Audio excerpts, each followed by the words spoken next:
The shovel hit clay, and Frank Dolan froze, his cracked hands trembling on the wooden handle. "Water," he whispered, then louder. "Pete, Pete, come here, come look." Pete Garfield dropped to his knees in the dust and pressed his palms flat against the darkening earth.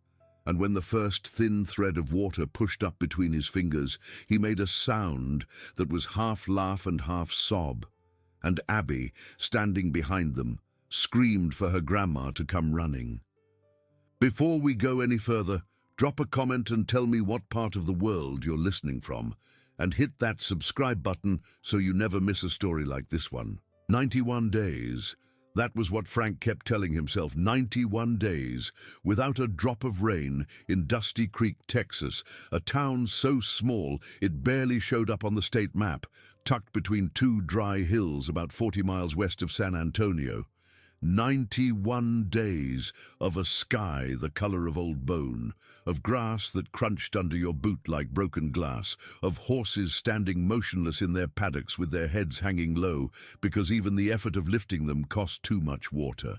91 days of watching his neighbors load their cattle onto trailers and drive them anywhere at all, because there was no grass left to eat and no pond deep enough to drink from.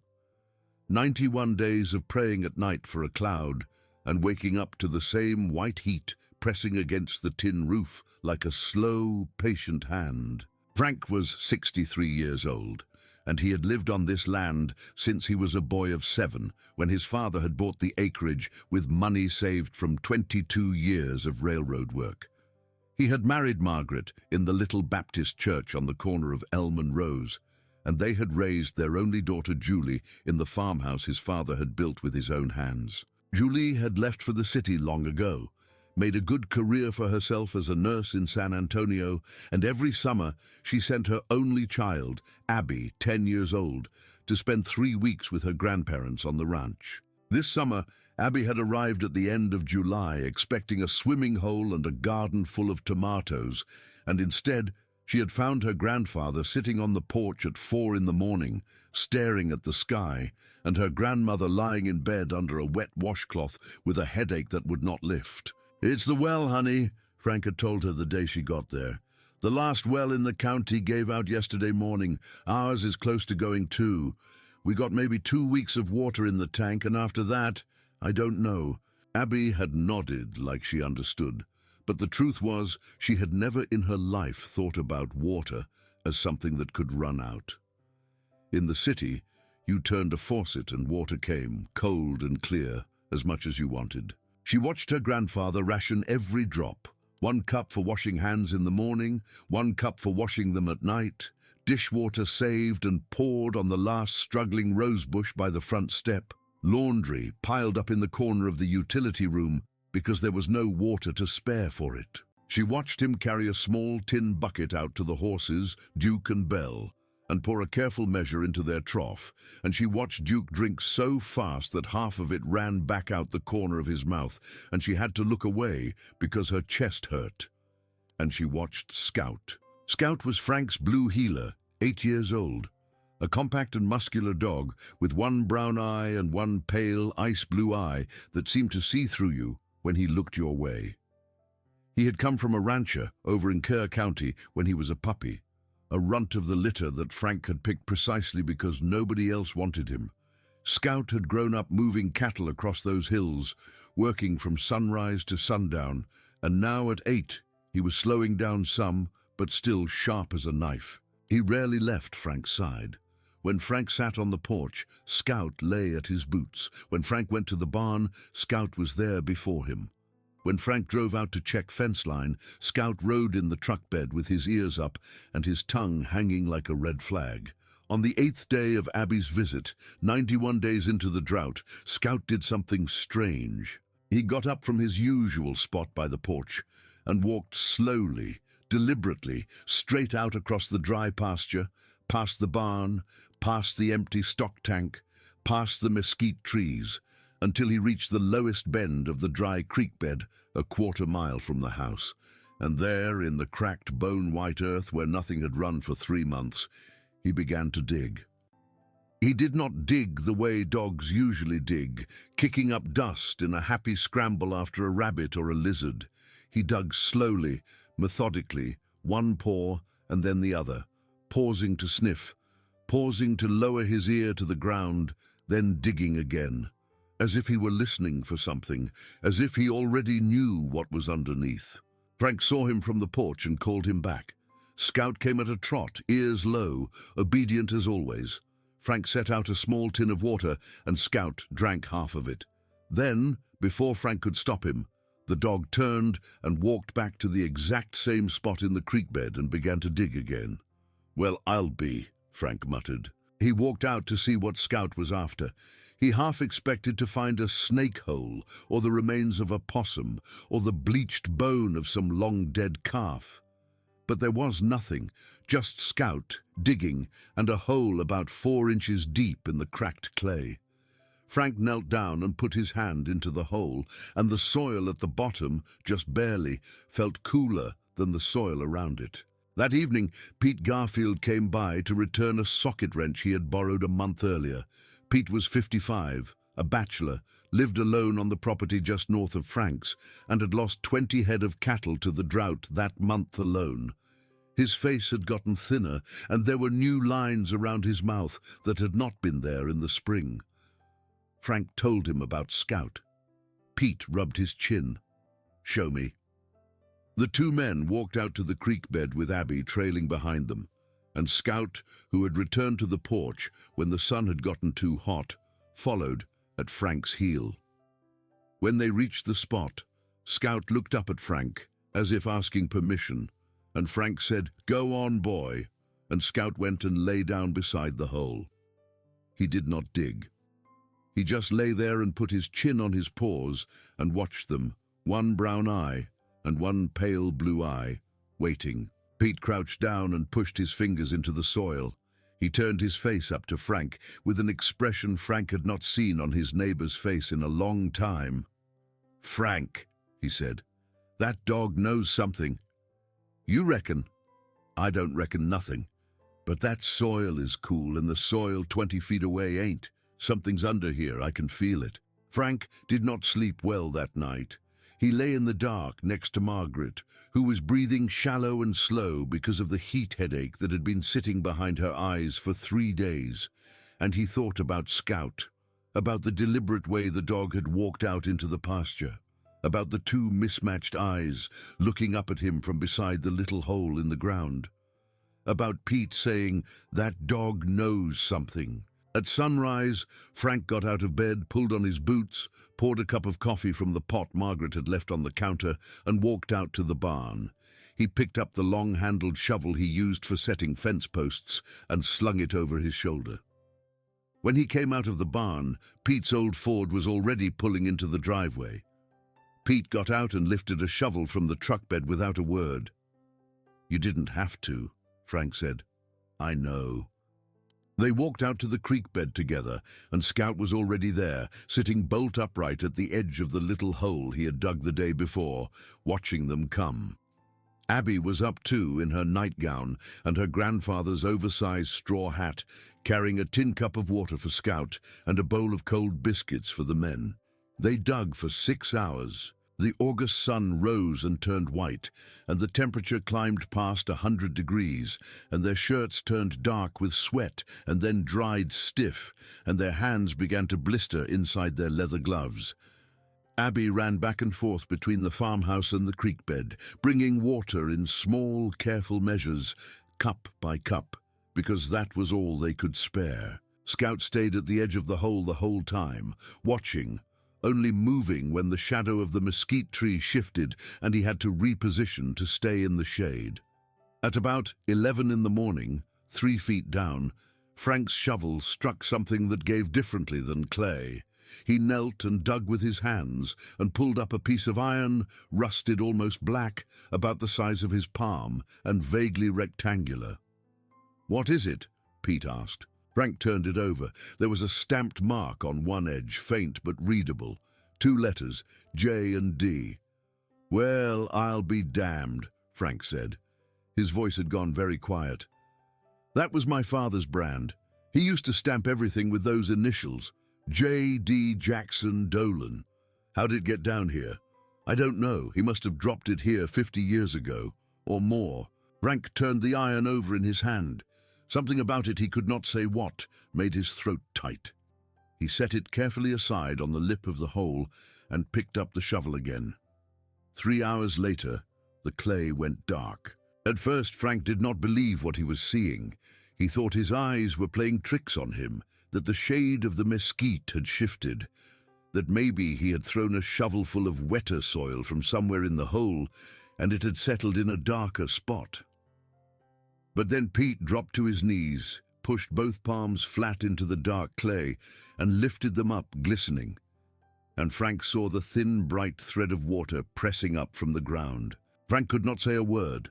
He sat back on his heels and stared, and after a moment his shoulders began to shake, and Pete looked up and saw that his neighbor was crying, silently, without a sound, tears cutting clean tracks through the dust on his face. Abby, who had been standing behind them holding an empty tin cup, ran back toward the farmhouse yelling for her grandmother.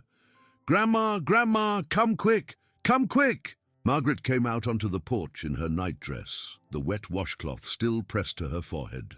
She had not walked farther than the front step in 3 days. But when she saw Abby running toward her with that face, she came down the porch steps and started walking.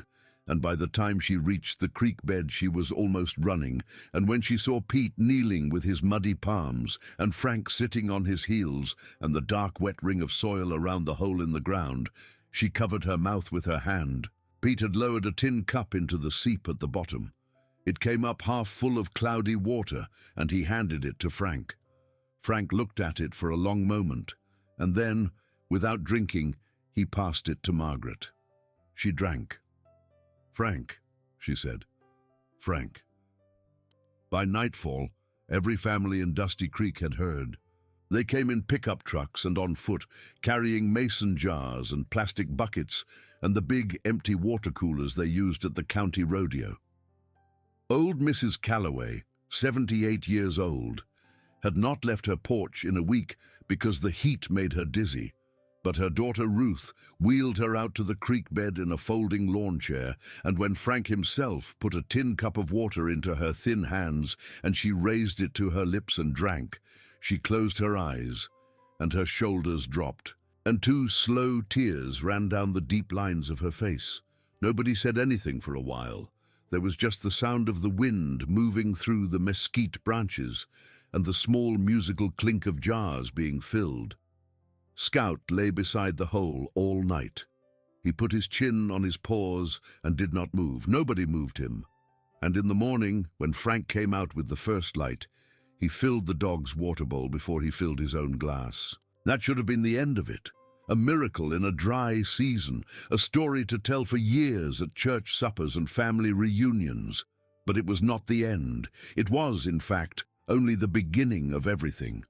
Because on the 3rd day after the water came up, a black Chevrolet Suburban with tinted windows pulled up in front of Frank's farmhouse. And the man who got out was not from Dusty Creek. His name was Marcus Whitaker, and he was, according to the business card he handed Frank, a senior land acquisitions manager for a company called Meridian Regional Water Solutions, headquartered in Houston. He was maybe 45, wore a pressed white shirt and a bolo tie he had probably bought that morning to fit in. And he had the kind of even, easy smile that Frank had learned a long time ago never to trust. "Mr. Dolan," Whitaker said, extending his hand, "I heard about your good fortune. Congratulations, truly.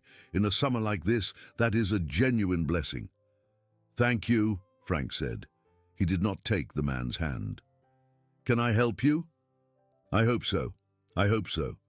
I represent a company that specializes in developing water resources in areas of significant drought, and we understand you may have hit a substantial aquifer here. I'd love to sit down and talk with you about a partnership." "There's no partnership," Frank said. "It's a hand-dug hole, mister. It seeps water. It ain't a wellhead." Whitaker's smile did not waver. "Mr. Dolan, with respect, Our hydrogeological survey teams have been mapping this region for 8 years. The aquifer under this section of Dusty Creek is one of the largest untapped freshwater reserves in west-central Texas. What you found is not a coincidence. It's the top of a very, very big something. Frank was quiet for a moment. What are you offering?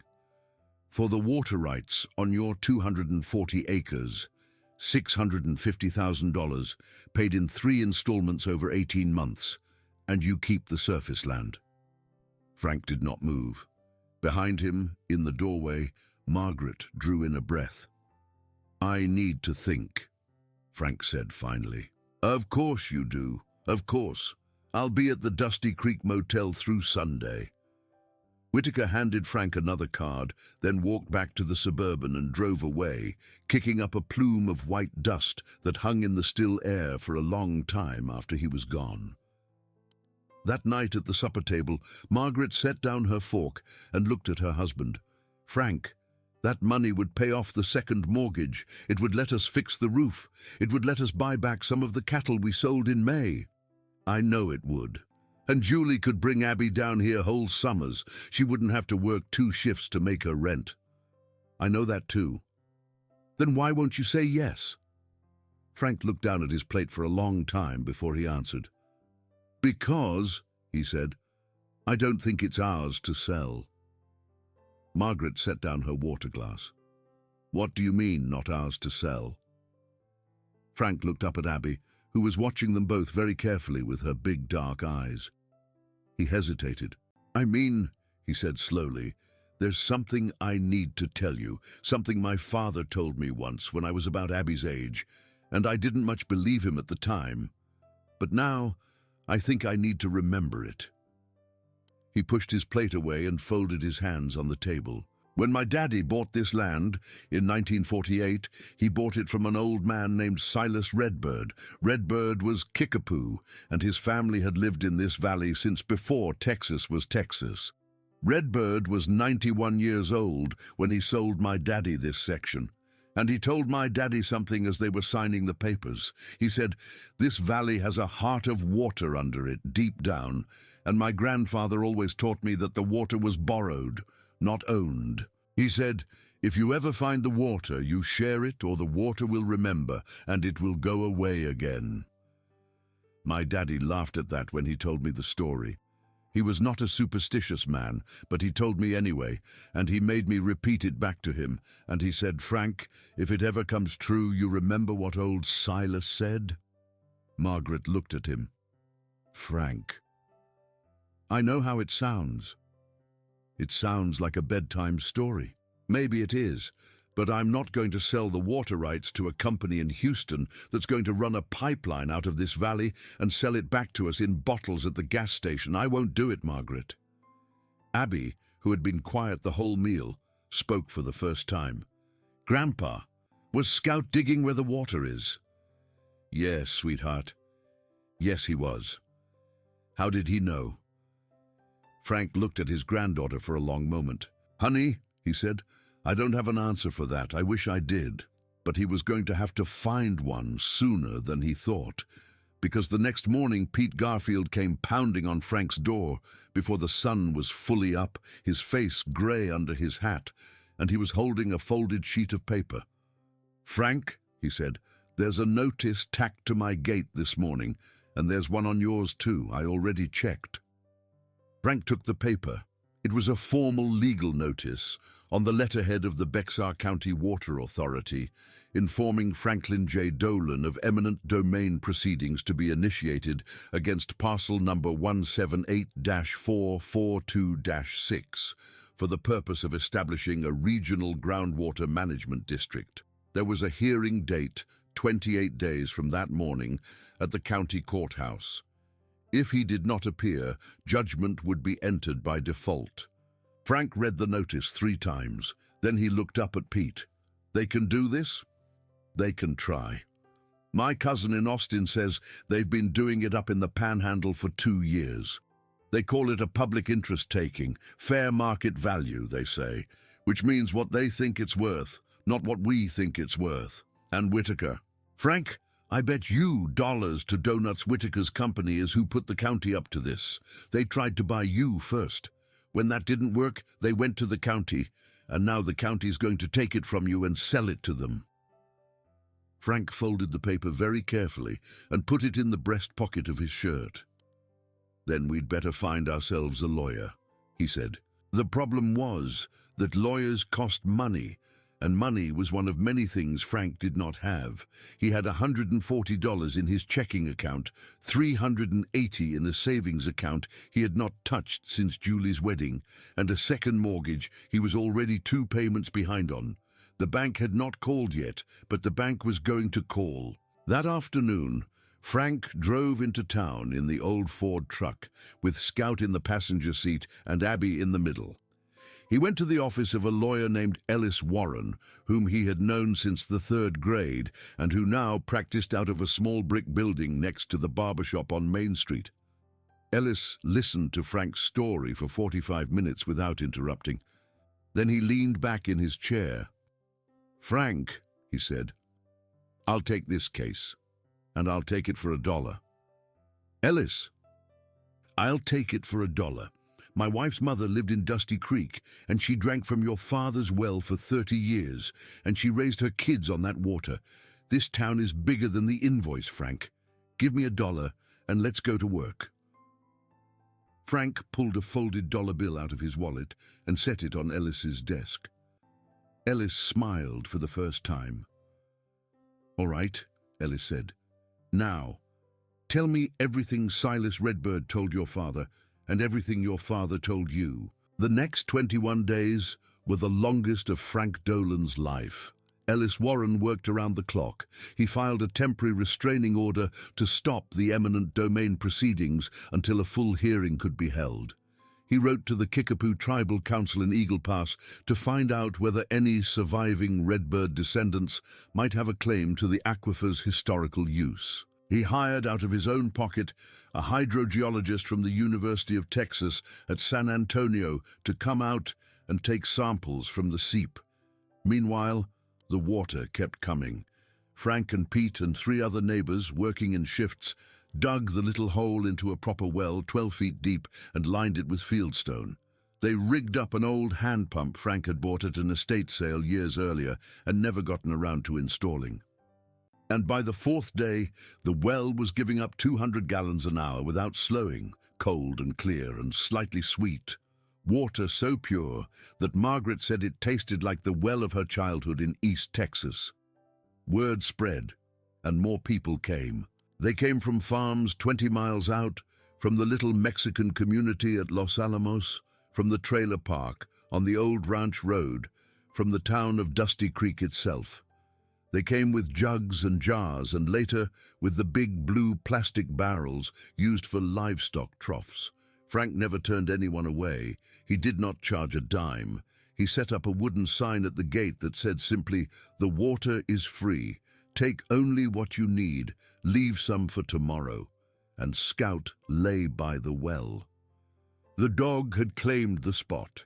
He would take his meals at the farmhouse and sleep on the porch at night, but for most of every day, he lay in the shade of the mesquite tree beside the wellhead, one ear cocked toward the pump, watching each person come and go, watching the water rise into their jars. He seemed in some way, Frank could not quite explain, to be the well's guardian. Children who came with their parents would kneel down and pet him, and Scout let them, but he never left his spot. On the 12th day, an old man came walking up the road on foot. He was tall and lean, with skin the color of dark, wet earth, and long white hair tied at the back of his neck. He walked with the slow, upright grace of a man who had never in his life bent to a hard master.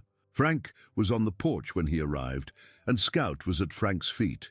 And when the old man stopped at the gate, Scout stood up, and his tail did not wag, but his ears came forward, and Frank had the strange sense that his dog and the old man knew each other from somewhere. "Are you Franklin Dolan?" the old man asked. "I am. My name is Joseph Redbird. Silas Redbird was my great-grandfather. I came from Eagle Pass because your lawyer wrote to my mother's cousin. May I come in and talk with you?" Frank stood up. "Please." Joseph Redbird sat in Frank's kitchen and drank a glass of Margaret's iced tea. He was 72 years old, he said, and he had been a schoolteacher for 41 years before he retired, and he had, all his life, listened to the stories his grandmother told him about the valley of the deep water. "My great-grandfather Silas did not sell your father the water," Joseph Redbird said. "He could not sell what he did not own. He sold your father the surface, the land where things grow, because he was old, and he was tired, and he needed the money to buy medicine for his last daughter. But the water underneath, that has never belonged to any one man, that is what he tried to tell your father. And I am glad to hear that your father told you." "So what does that mean for the well?" Frank asked. "It means, Mr. Dolan, that if you say you want to share it, you have a friend in the Kickapoo Tribal Council, and you have a friend in me, and it means that in a court of law there is a very old treaty from 1832 that says the water in this valley must be available to any person who thirsts. I do not know if a judge in Bexar County will care about a treaty from 1832, but your lawyer, Mr. Warren, believes he can make them care." Frank felt something ease in his chest that he had not known was tight. "Mr. Redbird," he said, "would you stay for supper?" The old man smiled. "I would be honored, Mr. Dolan. And please, call me Joseph." That evening at the supper table, Joseph Redbird told Abby a story her grandfather had never heard, about how his great-great-grandmother had been born beside a spring in this very valley on a spring morning in 1829, and how a blue and white dog had come out of the mesquite trees and sat down beside the birthing tent and would not leave until the baby was safely born. Scout, lying under the table, thumped his tail once, slowly, as if he had understood every word. But the story was not over, because on the 17th day, 10 days before the hearing, Pete Garfield came to Frank's door in the middle of the night, and this time his face was not grey. It was white. "Frank," he said, "I need to tell you something, and I don't know how to say it." Pete would not come inside. He stood on the porch in his boots and his old work jacket, and he would not look Frank in the eye. "2 weeks ago," Pete said, "before the water came up, before any of this, I got a phone call from a man who said he worked for a company out of Houston. He offered me $22,000 if I could talk you into selling your land. Just talk you into it, that's all. He didn't say what for. He didn't even use the word water. He said, some clients of ours are interested in that section, and we've had trouble reaching Mr. Dolan directly." I told him no. I told him I wasn't a real estate agent, and I wasn't going to talk you into anything, and I hung up. Frank waited. "But Frank," Pete said, "I need you to know. 2 nights ago, they called me again, and they offered me $40,000, and I said no again. But I want you to hear it from me before you hear it from anyone else. I want you to know I turned them down because I know how this is going to look when it comes out." Frank looked at his neighbor for a long moment. "Why are you telling me this, Pete?" "Because," Pete said, and now his voice broke, "because I think they're going to come at me a 3rd time, and I don't know how many more times I can say no. My bank called on Monday. I've got 14 days before they come for the tractor. I don't have any cattle left. I don't have any way to pay.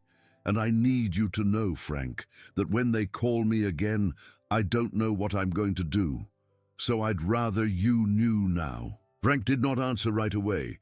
He looked out into the dark yard, where Scout was pacing along the fence, ears up, tracking something Frank could not see. Then he looked back at Pete. "You come inside, Pete. You come inside right now, and you sit down at my kitchen table, and we're going to talk about this." Pete sat. Margaret made coffee. Frank pulled his checkbook out of the drawer where he kept it, and he wrote a check for $1,480, which was every dollar he had left in the bank, and he pushed it across the table. "That's not enough to save your tractor," he said. "I know it isn't, but it's a start. And tomorrow I'm going to call Ellis Warren and we're going to figure out how to get you an extension. And in 2 months, when the county pays out the water rights escrow that Ellis is fighting to get set up, you're going to get a piece of that too, because your name is on the deed to the little corner of pasture where the seep sits. That's your land, Pete. Half of that seep is on your land. And if I win this fight, so do you. Pete stared at him. Frank, that ain't right. That well is on your land. I was just here helping. Pete, come out with me in the morning and I'll show you the fence line. That mesquite tree is on the property line. The seep is under it. You get half. Pete began to cry. He put his face in his hands and cried like a man who had been holding it in for months, and Margaret got up and stood behind him and put her hand on his shoulder. Scout came in from the yard and sat down at Pete's feet and pressed his warm side against Pete's boot. And Pete reached down without lifting his face and put his hand on the dog's back and left it there for a long time. The next morning, Pete called the number the Houston man had given him, and he told him, in words much less polite than these, exactly what he could do with his $40,000. 20 days in, 4 days before the hearing, the hydrogeologist from San Antonio finally called Ellis Warren with her preliminary results, and what she said changed everything. The aquifer under Dusty Creek was not a small local seam. It was the northern edge of a formation that ran 52 miles south under 7 counties and had, according to her carbon dating of the samples, not been tapped in at least 450 years. But that was not the extraordinary part. The extraordinary part was this. The water table under Frank's land had, 3 months earlier, been 32 feet below the surface. Now, after 3 months of the worst drought in a century, it was less than 4 feet below the surface. It had come up during the drought. That is not possible, Ellis said. It is not what we would expect, the hydrogeologist said. But it is what the data show, and I have been trying for a week to think of a natural mechanism that could explain it. I do not have one yet. Frank, when Ellis told him, went out to the porch, sat down beside Scout and did not speak for a long time. Then he said quietly, "That old man, Silas Redbird, he said the water remembers." Scout put his head on Frank's knee. But before the hearing, one last thing happened, and it was the worst of all of them. 22 days in, 2 days before the hearing was scheduled, Abby came running into the farmhouse from the well, her face streaked with tears, screaming for her grandfather. She had gone out to bring Scout a bowl of food and to fill her own water bottle, and she had found Scout lying on his side in the shade of the mesquite, and he was not moving. Frank ran. He ran so hard the pain in his knee made him gasp, but he did not stop. Pete was already there, kneeling beside the dog. Scout was breathing, shallow, ragged, but breathing. His mismatched eyes were half open. There was foam at the corner of his mouth. "He's been poisoned," Pete said. Frank scooped Scout up in his arms. The dog weighed 48 pounds, and Frank was 63 years old and had not lifted a bag of feed in years, but he lifted Scout as if he were a puppy, and he ran to the truck. Pete drove. Abby sat in the back seat with Scout's head in her lap, stroking the pale fur behind his ears and whispering to him over and over, "Please don't die, please don't die, please, Scout, please." The nearest veterinarian was 38 miles away, in the town of Kerrville. Her name was Dr. Sarah Mendez, and she was 34 years old, and she had been running a small mixed animal practice out of a converted feed store since she had finished her residency 2 years earlier. She met them at the door. Someone had called ahead. Frank never found out who, but somebody had. She took Scout into the back and closed the door. Frank and Pete and Abby sat in the small waiting room for 2 hours and 20 minutes. Nobody spoke. Abby sat on the floor with her back against Frank's leg. He put his hand on the top of her head, and every so often she would reach up and hold on to his fingers, and she did not let go for a long time. At 6:18 in the evening, Dr. Mendez came out. Her scrubs were dark at the front, where she had been leaning over the table. Her face was tired. "He's alive," she said. It was strychnine. Somebody knew what they were doing. He must have gotten a very small dose, or it would have been much worse. Your granddaughter finding him when she did, that saved his life. He's going to need to stay here for at least 4 days, but he's going to make it. Abby began to cry. Frank sat down slowly in the plastic chair and put his face in his hands. Pete, who had not sat down at all, walked out of the office and stood in the parking lot and stared at the sky for a long, long time. The next morning, a Besar County Sheriff's deputy came out to Frank's place and took a statement. Frank told him everything, about Whitaker, about the eminent domain notice, about Pete's phone calls, about the poisoning. The deputy wrote it all down carefully. He was a young man, maybe 28, and his name was Deputy Ramirez, and when he was done writing, he closed his notebook and looked at Frank. "Mr. Dolan," he said, "off the record, I grew up in Dusty Creek. My grandmother was Mrs. Calloway. I know your grandma. You gave her the first cup of water when the well came up. My mama told me, Mr. Dolan, if I can prove who did this to your dog, I promise you I will." Frank nodded. He did not trust his voice. The hearing was the next morning. The Bexar County Courthouse in San Antonio was a big pale stone building with tall windows and a slow-moving ceiling fan in the courtroom that did almost nothing against the August heat. Ellis Warren wore his one good suit, a dark grey one he had bought for his son's high school graduation 8 years earlier. Frank wore his Sunday shirt and the string tie his father had left him. Margaret wore her blue dress. Pete Garfield came, wearing a jacket that was too heavy for the weather. Joseph Redbird came, in a soft brown suit and a beaded bolo, and he sat in the second row with 2 members of the Kickapoo Tribal Council beside him. Old Mrs. Calloway came, and her daughter Ruth wheeled her chair right up to the rail. Dr. Sarah Mendez drove up from Kerrville and brought a written affidavit about the poisoning. And behind them, filling the whole courtroom, was every family in Dusty Creek that could get away from work, and some who could not. They had come in trucks and vans, and one old school bus that a rancher named Emmett Hoyle had driven himself. There were maybe 140 people in that room, and every single one of them had drunk from Frank Dolan's well. Marcus Whitaker sat at the other table, in his pressed white shirt, with 2 lawyers from a Houston firm and a stack of legal binders 1/2 foot tall. The judge was a woman named Judge Eleanor Kraft, in her early 60s, with steel grey hair pinned at the back and reading glasses on a chain around her neck. She had a reputation, Ellis had told Frank, for being unimpressed by big city law firms. The Houston lawyers spoke first. They spoke for 40 minutes. They talked about regional water security. They talked about the public interest. They talked about fair market compensation. They talked about the growing needs of San Antonio and the strategic importance of ensuring reliable groundwater delivery to municipal customers.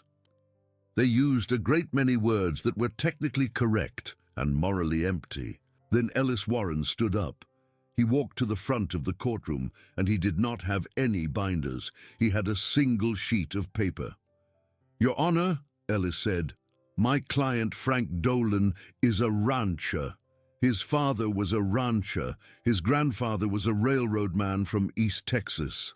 He has lived on the same 240 acres for 56 years.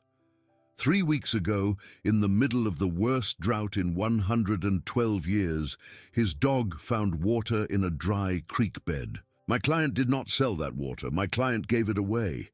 Every drop, to anyone who came for it. Not $1 has changed hands. There are people in this courtroom who would not have survived this August without that water. Your Honor, the county proposes to take my client's land and hand it over to a private company so that company can then sell that water back to the very people who are drinking it for free right now." Ellis paused. "I have 3 things to submit to the court today. The first is an affidavit from Dr. Elena Fuentes of the University of Texas at San Antonio, hydrogeologist, testifying that the water source under Mr. Dolan's land is a portion of a much larger aquifer, and that the extraction rate proposed by Meridian Regional Water Solutions in their filings would draw down that aquifer at an unsustainable rate, with catastrophic consequences for wells throughout the region within approximately 8 years. The second is an authenticated copy of the Treaty of 1832, ratified by the state of Texas in 1838, guaranteeing the Kickapoo people continued access to the waters of this valley, an obligation that has never been formally extinguished and that Mr. Joseph Redbird, present in this courtroom, is prepared to testify to on behalf of the Kickapoo Tribal Council. The third is a police report, filed yesterday morning by Deputy Ramirez of the Besar County Sheriff's Office, documenting the deliberate poisoning of Mr. Dolan's dog, an act which Deputy Ramirez believes, based on his preliminary investigation, was intended to intimidate my client into settling. Ellis walked over and set the sheet of paper on the judge's bench. Your Honor, we are asking the court to dismiss the eminent domain petition with prejudice and to enter an order recognizing my client and the Kickapoo Tribal Council as joint stewards of the water resource. Not owners, stewards, under a public trust doctrine, with the water made available at no cost to residents of Bexar County under a schedule to be determined by a jointly appointed board. That is what my client wants.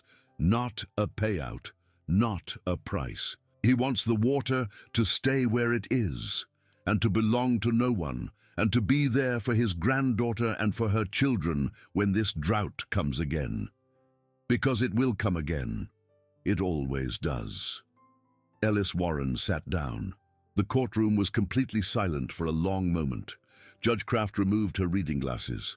Mr. Whitaker, she said, does your company have a response to any of the 3 items counsel has just submitted?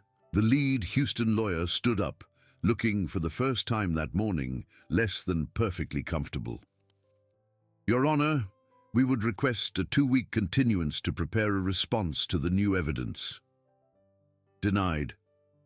She looked out at the courtroom, at Mrs. Calloway in her wheelchair, at Joseph Redbird in his brown suit, at Pete Garfield in his too heavy jacket, at Abby sitting in the second row with her small hand tight in her grandmother's.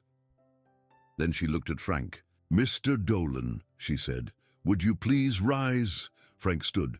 Mr. Dolan, Judge Kraft said, I have been on this bench for 22 years. In that time, I have heard a great many eminent domain cases. This is the first one in which the landowner has come before me not to demand a higher price, but to give the resource away. That is a rare thing in this world, sir, and I want to be sure the record reflects it. Now, please sit. Frank sat. The eminent domain petition of the Bexar County Water Authority on behalf of Meridian Regional Water Solutions is hereby dismissed with prejudice.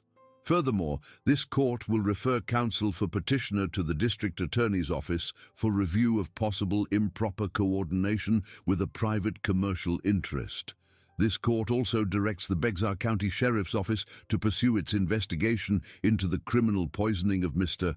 Dolan's animal, and to report back to this court within 30 days. Finally, this court accepts the framework proposed by counsel for the respondent and will appoint a special master to oversee the establishment of a joint stewardship agreement between Mr. Dolan, Mr. Garfield, and the Kickapoo Tribal Council, with the goal of making this water resource available to the residents of Bexar County on a sustainable, cost-free basis in perpetuity. She struck the gavel. This court is adjourned. There was, at first, a silence, and then from the back of the courtroom a woman began to clap, and then another, and then Emmett Hoyle stood up and stomped his boots on the wood floor, and then the whole courtroom was on its feet and clapping and stomping and cheering, and Mrs. Calloway raised both of her thin old hands over her head and shook them like a boxer, and Abby jumped into her grandmother's arms and cried. And Frank sat in his chair and closed his eyes and did not open them for a long moment, because his throat was too tight for him to trust himself to do anything else. Outside the courthouse, the Houston lawyers left quickly without speaking to anyone, and Marcus Whitaker walked to his black Suburban and did not look back. 2 weeks later, Deputy Ramirez arrested a man named Danny Kroll, 29 years old, of Live Oak, Texas. Kroll had been a low-level employee at a subsidiary of Meridian Regional Water Solutions and had, according to his own confession, been paid $3,000 to drive out to Frank's ranch at night and put strychnine-laced meat inside the fence. Kroll cooperated. He gave the names of the 2 men who had hired him. Both were arrested within the month.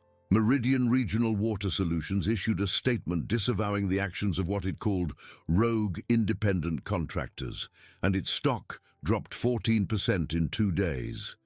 And Scout came home. Dr. Sarah Mendez drove him back herself 4 days after the hearing and would not accept payment. She said she wanted to see the well. Frank walked her out. When they got to the mesquite tree, Scout, still a little unsteady on his feet, walked to his usual spot beside the well and lay down and looked up at Frank with those mismatched eyes, one brown and one pale blue, and thumped his tail once, slowly, against the packed earth. Dr. Mendez knelt beside him and put her hand on his chest. "He's a remarkable dog," she said. "Yes, he is," Frank said. "Yes, he is." That autumn, the rains came, not right away. The first real rain fell on the 18th of October, and it was a light one, a 2-hour drizzle that barely wet the ground. But it was the first rain in 139 days, and Margaret stood on the porch with her arms open and let it run down her face, and Abby, who had gone home to San Antonio in September to start the 5th grade, sent a picture text to her grandfather that just said, "Are you getting it too?" And then a picture of her out in her mother's backyard with her tongue out, catching the drops. The second rain came a week later, a real one. 3 days of steady soaking rain that turned the pale earth dark and pulled up green shoots along the fence lines within 48 hours. And after that, the winter came, and the rain came steady. And by March, the pasture was up to your knees, and the stock tanks were full, and the horses had put weight back on their ribs. The well kept flowing. Under the terms of the stewardship agreement, a small water plant was built at the edge of Frank's property, at no cost to Frank or Pete, and it delivered clean cold water into the municipal supply of Dusty Creek, and later of 2 other small towns nearby, for a small operating fee that went entirely to maintenance and to a scholarship fund set up in the name of Silas Redbird. Frank was named to the Joint Stewardship Board, along with Pete Garfield, Joseph Redbird, and at Frank's insistence, old Mrs. Calloway, who took the honor very seriously and attended every quarterly meeting until she died peacefully in her sleep at the age of 81, 3 winters later. Pete Garfield paid off his tractor. He also, the next spring, bought 30 new head of black baldy cattle at auction, using money he had earned as a paid maintenance foreman at the water plant. Pete married a woman named Linda Fuentes the following June. She was a nurse at the Kerrville Hospital, and she had come to the wedding of Frank's grandniece the previous fall, and she and Pete had danced twice, and that, Pete said afterward, was that. Ellis Warren was profiled in the Texas Bar Journal the next year for his pro bono representation in what became a landmark public interest water rights case. He accepted no payment for the case beyond Frank's original $1. He kept that dollar in a small frame on his office wall. He's still practicing law in Dusty Creek to this day. Deputy Ramirez was promoted to detective.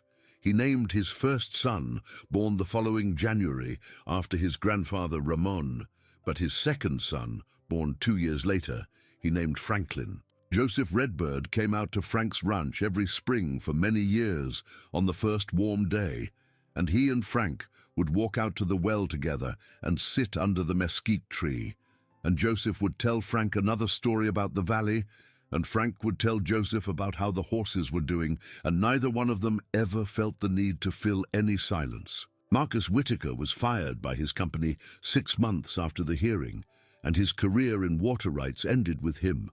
What became of him after that, nobody in Dusty Creek ever knew, and nobody, to speak plainly, ever asked. Abby grew up.